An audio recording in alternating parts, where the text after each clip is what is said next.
Caution, disclaimer, this video is created for educational and entertainment purposes only. It reflects my personal thoughts, questions, and independent research, and is intended to foster a film community and encourage discussion. This content is not meant to offend, slander, or present complete or definitive truths. Please do not attempt to replace anything shown or discussed on this program. Film Tricks and Politics podcast and its affiliates are not responsible for any mishaps, misunderstandings, or misinterpretations.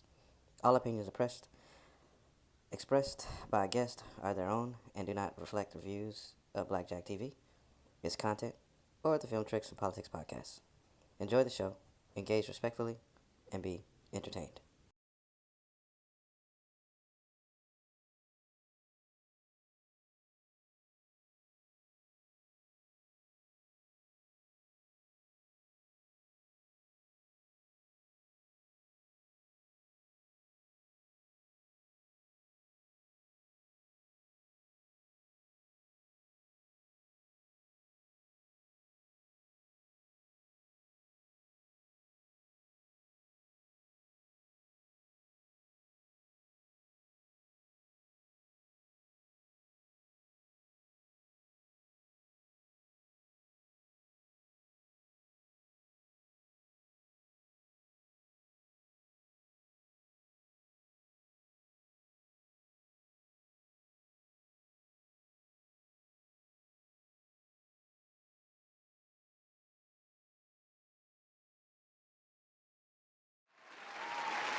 Yep.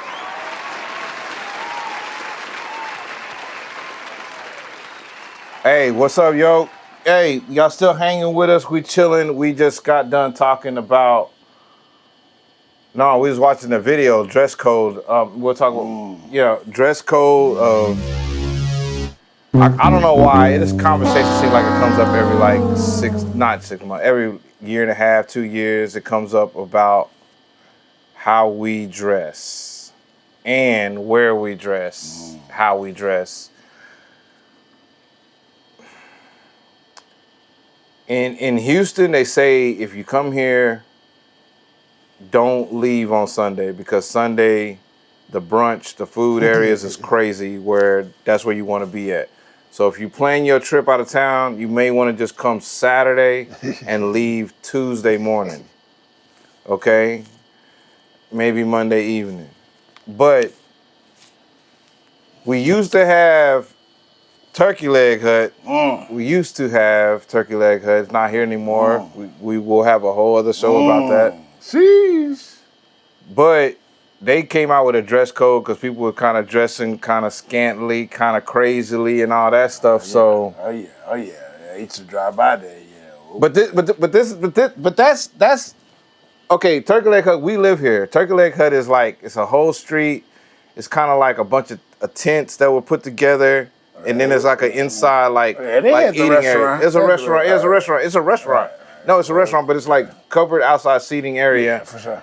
And this is kind of like in the museum district because there's another, we got to do it because they're trying it again. And I know it because I worked in this as an activist. But we got to cover this show. They're trying to call that area now museum zone or something like that. Oh yeah. They stay coming up with damn. It's Third Ward. Yeah, it's Third Ward. You know what I'm saying? Right. It's Third Ward. So, anyways. Chelsea Edwards tells us why the popular restaurant is now in the hot seat. Turkey Leg Hut was trending nationwide on Twitter after posting these new dress code rules. Some say it alienates their customers. Others say it's about time. Turkey Leg Hut draws in crowds from across the nation with its famously stuffed legs. That's what the restaurant says it wants to see less of in this dress code posted Friday that excludes bonnets and exposed undergarments and states all body parts must be completely covered. Makes your meal much more pleasant. You had to change our clothes. Critics cooked up social media jokes featuring black tie and Amish attire as the new requirement, but others accused the restaurant of kicking out the same fan base that made them popular, even calling the owners racist. We're a restaurant and we're not a club, let alone a strip club. The restaurant says its family-friendly atmosphere has been taking a hit during the return to summer fun, with some customers complaining about what was hanging out at the table next to them. As we see, people coming in with pants all the way below the bottom of their derriere. We see, women coming in with nothing but exposed butt and thigh. They also say the first post was a draft not meant to be published. It was replaced with this list that prohibits excessively revealing clothing. It was not implemented to change our image. We still like to have a good time, but at the same time, it's an environment where there are children here, there are older people here. Turkey Leg Hut says there are no other changes in the works, but guests who don't follow the guidelines may be turned away. I would think it's appropriate for them to cover up. I mean, if you're coming here and you're coming here for business, you don't want to come here for that. Leaving some diners to enjoy their turkey meat while seeing less skin at the table. In Third Ward, Chelsea Edwards. They had a dress code because, short shorts. Yeah, hey, Houston, hey. It was hot. It was hot. It's hot outside. Like the butt cheeks hot. It's hot outside. I understand it's hot outside. Yeah. But this is a place where you could be on your little tour. You go to the zoo, you going to the park, you going to meet somebody, you got your motorcycle, you got your nice car, bumping, cleaned up, waxed. The park is right, Peggy Park is right down the street. You know what I'm saying? You got Jamaica Hut right there, Bodega, a lot of other little nail shops and other things is right there too. And then, what's that, 1550, 5150? Yeah. Right there. Yeah. The bar they blew up. Allegedly. We ain't in that. We got another show for that. Damn. So anyways, I bring it up to say, like, it's just, you can dress how you want to dress, but appropriately, because you got kids and family coming in there, whatever. Pivoting, talking about Ruth Chris. So you're going on Valentine's, because there's a story that's going viral. That was a video that we was kind of checking out. You're going on Valentine's, taking your lady out. You got your suit, nice, cacao. You're matching your lady. She got the nice whatever's. Her shoes is matching your whatever's. The hair is banging. She been in the hair shop for like 5-6 hours. Boom, boom, boom. And in walks YN with the pants sagging and the bubble jacket and whatever. What are we thinking here? I got my I guess opinion or whatever, but I want to hear, like, what are we thinking here? What's going on? Have you ever experienced that?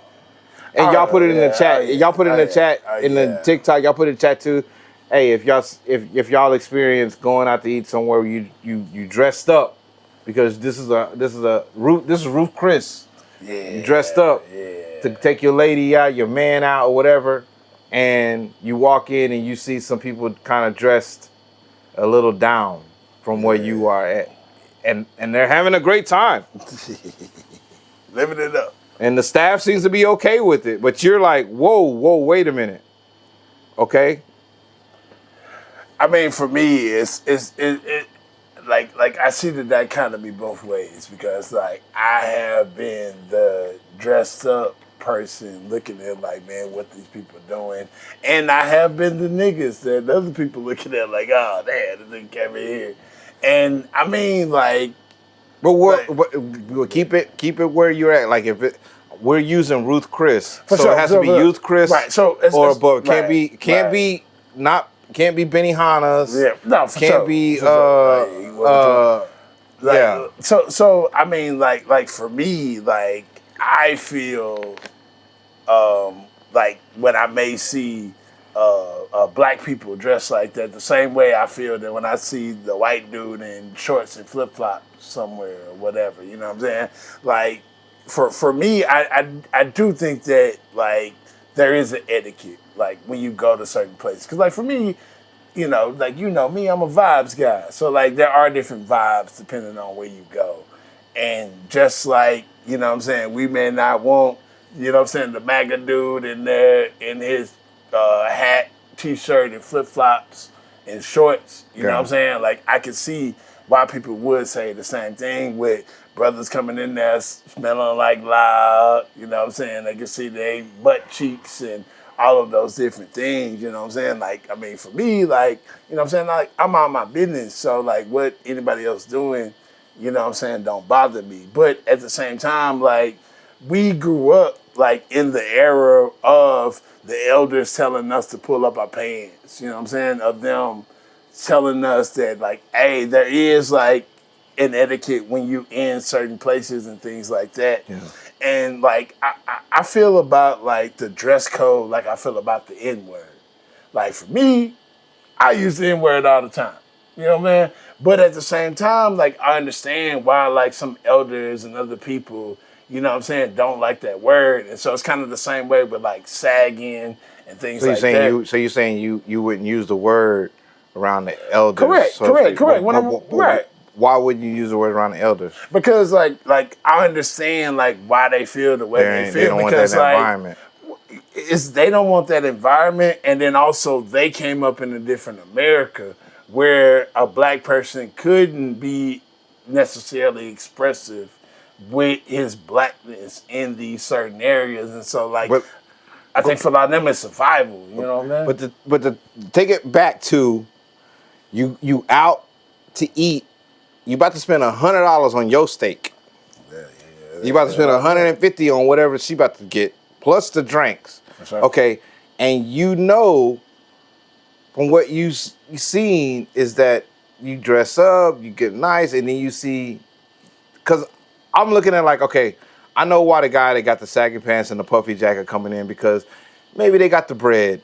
Maybe it's like $100 ain't nothing. That's right, it's like a business card to them. Right. I get it. But this leads me to this, is like, I want to ask you this question, and I ask it to y'all too. When you think about going outside your house to go get a hamburger. For sure. Why? I mean, I don't want to make it. And it may be good. But, yeah, that's it. So, you could get a hamburger made anywhere. For sure. You can make a hamburger anywhere. But why do you think you go to, like, McDonald's or a burger joint to get a hamburger? I mean, they gonna make it the way I want it. You know what I'm saying? They gonna give it to me. But they already have a preset menu. No, their menu, they're giving you the menu. Right. You're choosing from what they told you they gonna do. For sure. That's facts. So why burger joint opposed to McDonald's opposed to your house? I mean, for me, majority of the time it's because I don't want to cook. So, you know what I'm saying? It's fast and easy. You know what I mean? Okay. Yeah. But if you was driving the car, you got the family, and they're like, hey, we want to go eat somewhere. We've been in the house all day. Right. Let's go. We don't feel like cooking, like you said. Right. And you rolling, and it's like, is it McDonald's? Not to pick, but why would, if say you got a chance to go to whatever, McDonald's, burger joint, why? Why are we going? Why are we going? Well, I mean, majority is because you know what I'm saying, the brand recognition. You know what I'm saying? Like they built a certain brand, and so, you know, like, that appeals to the kids or the family or anything like that. You know what I mean? And so, you know, that's why I get with some of these higher quality establishments. You know what I mean? Like, they built this reputation and this atmosphere. When you go there, you feel, when you go to burger joint, how do you feel? I mean, most of the time I feel cheap. You know, man. Unless it's cream burger. Cream burger, same vibe. So my point is that I'm dating myself. When I was a teenager, I worked in the restaurant industry. I say my early 20s. I worked in the restaurant industry, and one of the guys came there and said that we make burgers here, we make steaks, we make salads, we got milkshakes, we got chicken fried steak, we got chicken fried chicken on our menu. He said, you know what? People don't come here for this food at all. You know what they come here for? And he said, they come here for the ambiance. They come here for how we decorate and set up how everything looks in ambiance. And then they order what they order because they trust and have the confidence in what they ordered from the menu to look what they look. For sure. So I love me a good steakhouse, man. So the ambiance, so to put it on the ambiance, to bring this back to the Ruth Chris thing and the dressing up. Now, to some people in the world, $100 steak, $100 meal for one person is nothing. But let's talk about the regular guy. Valentine's Day, twice a year, we're going to go eat something. We're going to go spend $300 on a dinner between two people. Right. On drinks, maybe $500 on drink, whatever. You want to dress nice because you want that ambiance. Right. I can get a steak. I can go buy a $16 steak at H-E-B or Kroger's or Albertsons or Homeland. Fact. I'm saying all those grocery stores. I don't know where y'all watching this from, but I could go buy a steak anywhere. But I want to get a steak at Ruth Chris because I want to take my lady or my man out or whoever this and that part, my lady out, and be in the ambiance of seeing other beautiful things, elegant things. And whenever the one lady on the video, there was a buttling saying, you know, we're trying to like appease to this European atmosphere. It's almost like, well, we kind of been over here in a minute, kind of mixing together for a minute. And as far as I could tell, black folks and culture, we've always adorned ourselves with jewelry or some kind of dress or some kind of beauty. So for sure. Why would we stop now? But then it's kind of like I get the sagging pants and puffy jacket person that's coming in there doing it in this. I get it because I've been in the entourage where you're coming off tour or you're coming off the basketball game and you just throwing what you got in your locker and it's like you jumping in your Lambo and you call your boy, hey man, I'm about to go eat some food. I want to go to Ruth Chris. That salad they had there was just nice. And you have a particular taste in your mind and you just go in there. You're not thinking about it as an elegant place because you have reached that echelon. You have reached that echelon. But we talking for the majority of these motherfuckers that's in the comments that's probably living with going to Walmart, buying groceries with EBT, whatever. But at the same time, looking at like Ruth Chris ain't shit. Like you spending $100 every night to eat. Like no. Ruth Chris is something. Yeah, it is for sure. So if Ruth Chris can't, and allegedly Ruth Chris, and nothing bad about Ruth Chris, I love it. We went to Valentine's, they got a great package, they do great things, they got great food, everything. He can afford Ruth Chris, I can't. I've been there one time. So, but at the same time though, I did experience where I was looking at it was like, man, you know, sometimes you feel like you overdress, underdress, because you do want to have that experience.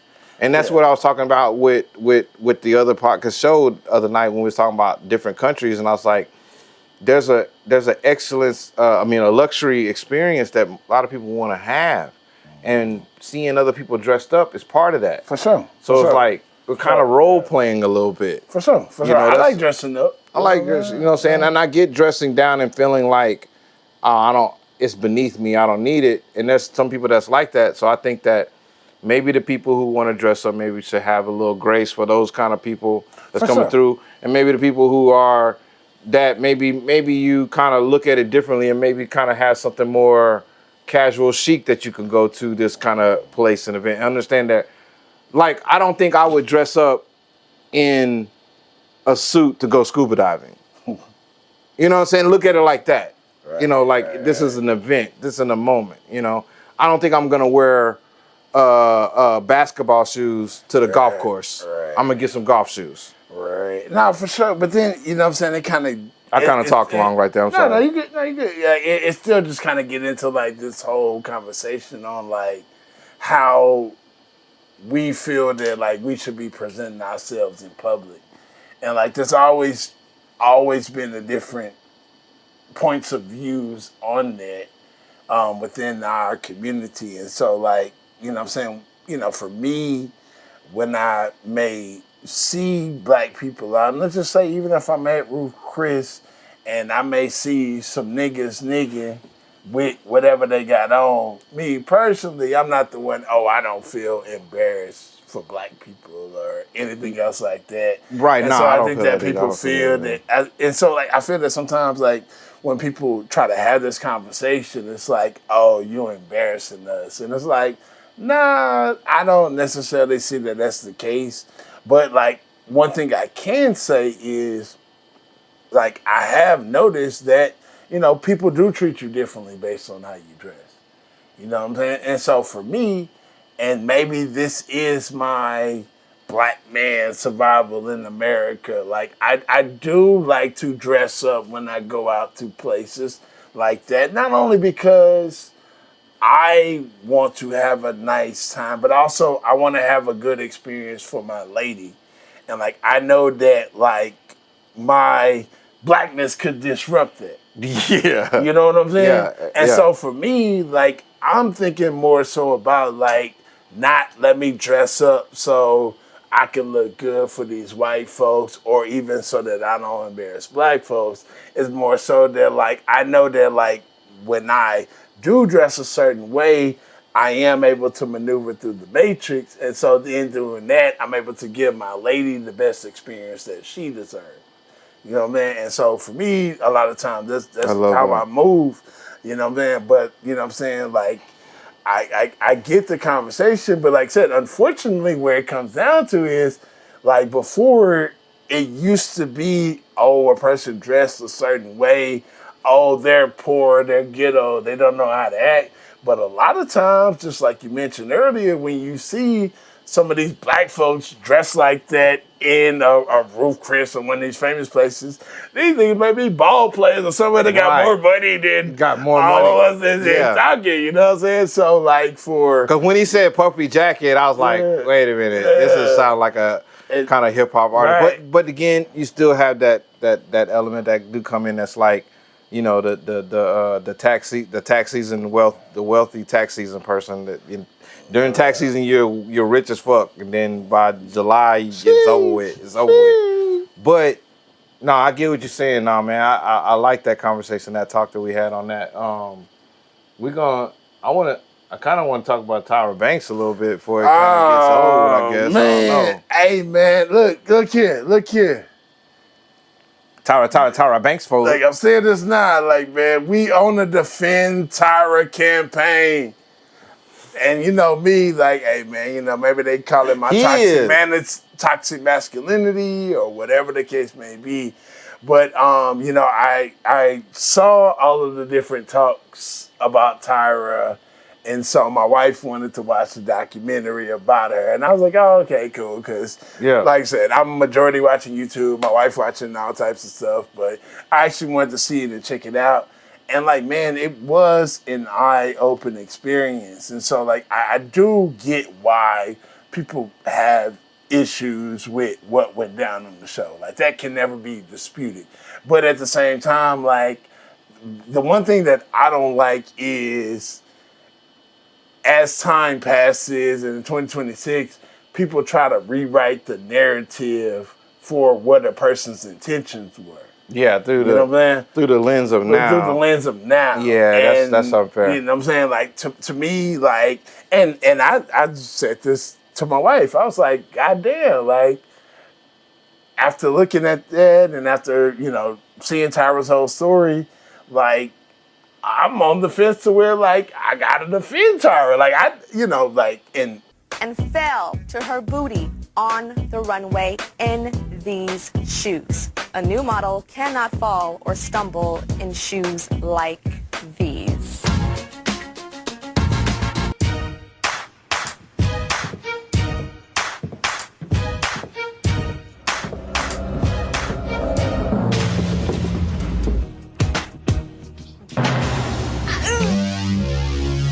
I had to back.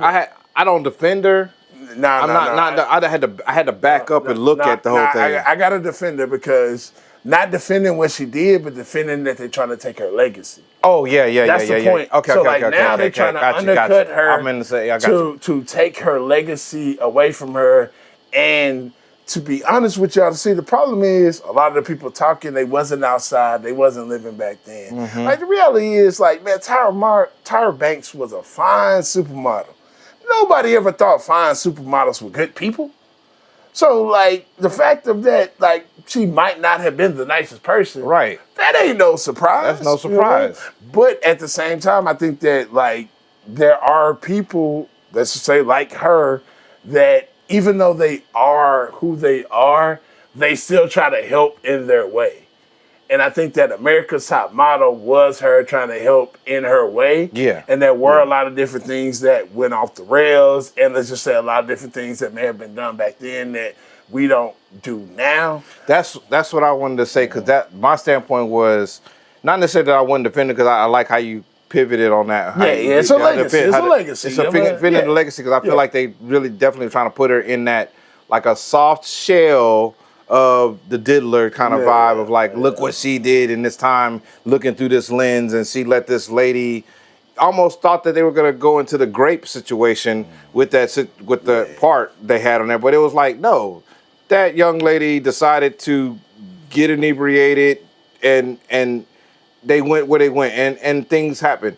Far as like, because reality TV back then, it was not, I don't want to say like necessarily new, but it was raw, like in a sense of like, you had like a lot of stuff that was like, okay, you don't want to say The Girls Gone Wild, those kind of things. That's what I'm saying. They talking about American Top Model. You had Jackass. Jackass going on like that. The first season of Ridiculous and shit going on. Well, before Ridiculous, the reality show that Rob Dyrdek and all them. But it's like, reality TV was, once you signed up, you're all day, every day, 24/7 filmed everything that you're doing, like the Truman Show. And like, man, here's the deal. Like, after watching that, like, to me, I gained more understanding that, like, they came into it trying to make documentary style production showing what goes on in the fashion industry. Yeah. And the reality of it is, man, like, people were clamoring to get into this wicked industry. And that's what I was like now they're kind of mad that it's like all these things happen, but it was like these people were trying to get into this industry. And then even with looking with that, you know, like one thing, you know, like so like me and my wife, we were discussing before we watched it. It's like, oh yeah, they had all these seasons, but not really many people made it to be supermodels. But it's like, man, when you watch it, like majority of those women didn't even like want to be models. They saw it and they wanted to be on TV or they wanted to do something else. Like the chicks that are the women that wanted to be models, like those ones that said, oh, I want to be a model since I was 5, they actually made it. You know, that they actually went on because they knew the industry they were getting into. Yeah. And I think that, you know, this was just a telltale for a lot of different industries related to entertainment that people don't understand what they're getting into. And if anything, like what we saw and experienced on Top Model was a mild PG version of what actually goes in the industry. That's why you my nickel. Yeah. That's what I'm gonna say. Like, we watch it, take Tyra Banks away, just put her character as a shell, put anybody in that seat. This is how Hollywood operates, man, in a sense of like, if you want to know, it's like, it's just a moving train. And if you don't have that solid foundation of like what's going on, especially in the time that they were doing it, it was innovative in what they were doing. Like social media was not even, it was just getting kind of off the ground started. So the things that she was doing, people, I'm not going to say like, oh, they should have known what they known. Even the contestants aren't going to know what they know because it was, everything was raw. They had 3 or 4 producers per contestant. Hey, talking about, hey, so-and-so said this about you. Oh, go over here and take these pictures. Yeah, we're going to get you on this thing.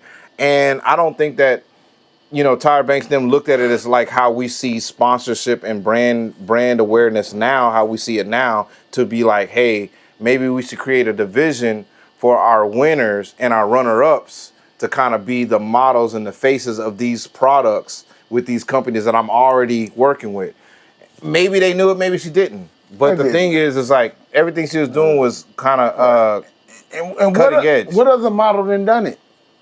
You know what I'm saying? Like, ain't no, you know what I'm saying? Like America's Top Model, and I didn't watch it, you know, obviously. But I remember the moments. But I do too. I don't want to take away from, okay, looking through a contestant's eyes, a person that was on it. I don't want to take away from their time of like, they didn't know then, and now to look back, retroactive look at it now through the filter of eyes of 2026 now, after the Me Too movement, after all this other stuff going on, after the Diddy stuff going on, to look at it now, and if you're not in a good financial situation, or if you, or maybe in a financial situation because of something that you think that you kind of created on your own, I can see like kind of like the disappointment of how certain producers may have handled the situation. Of course. I know there were a lot of mishandled situations.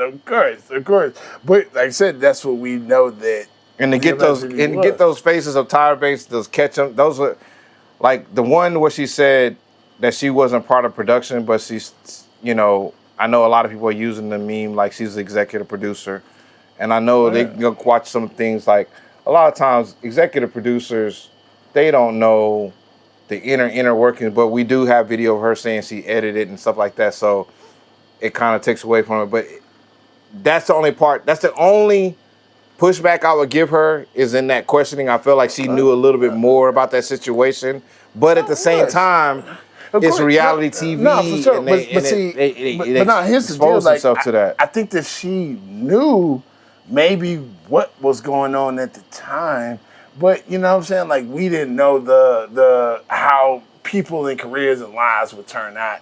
You know what I'm saying? And that's like the thing that I don't like about like how we assess certain situations, to where like people act like someone may have knew that when they did this action, that was gonna be the turnout. You know what I mean? Like I said, people act like just because I called somebody a bum on camera in 1996 and they end up a bum, that moment of me calling them a bum on camera was what led them to being a bum. Yeah. It's like, no, that ain't it. Yeah. You know what I mean? And so like people are acting like, because some of these people have had tumultuous lives and things like that, and they were on the show. But I know there's some people out there that are gonna put in the comments about, you know, the whole Michael Jackson scandal, the Corey Feldman scandal. So like basically trying to say we knew of these kind of like abuses going on in Hollywood, to think that somebody in Hollywood would try to take that kind of security blanket and say, hey,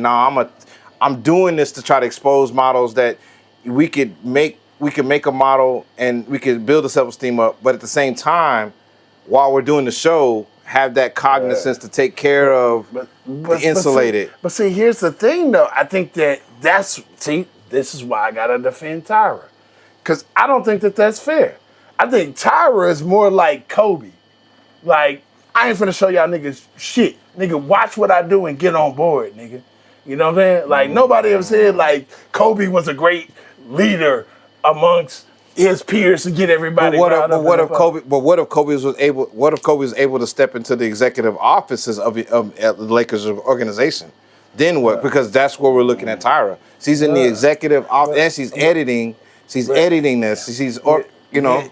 But see, that's what I'm saying. She got some accountability. She definitely has accountability.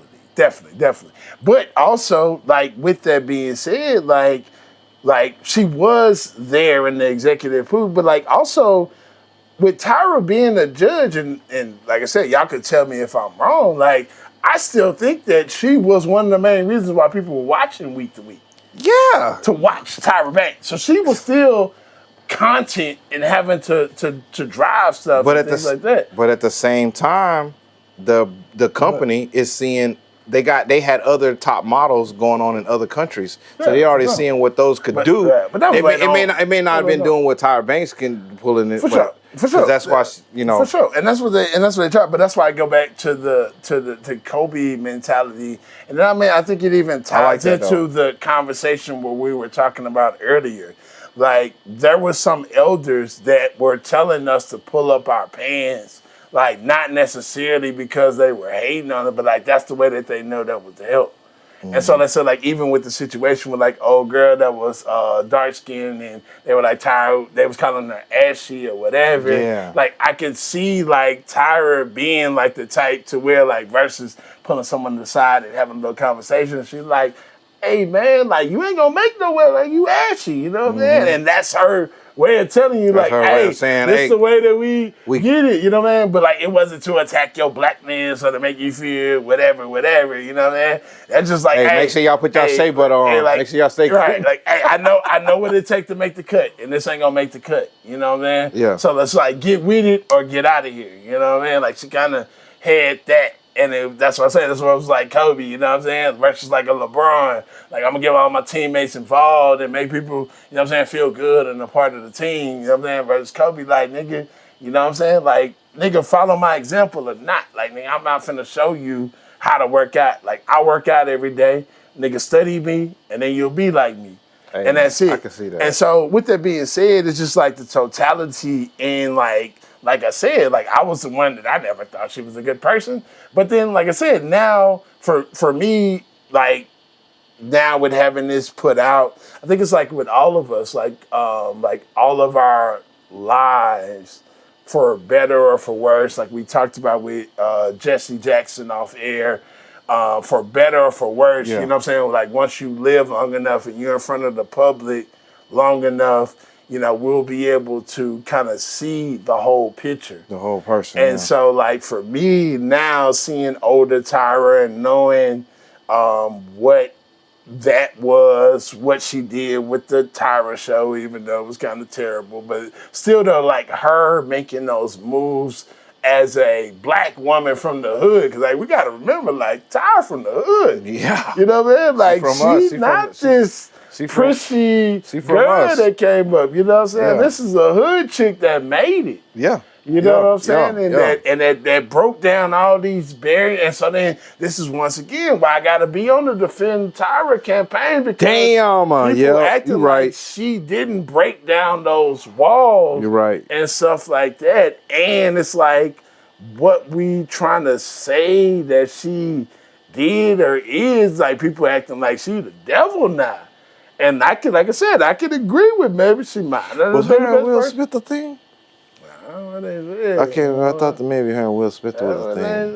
You know what I'm saying? On another wall, she broke down. You know, maybe he broke down. Maybe he broke down. That might have been a good turn for him. But, I mean, like, you know what I'm saying?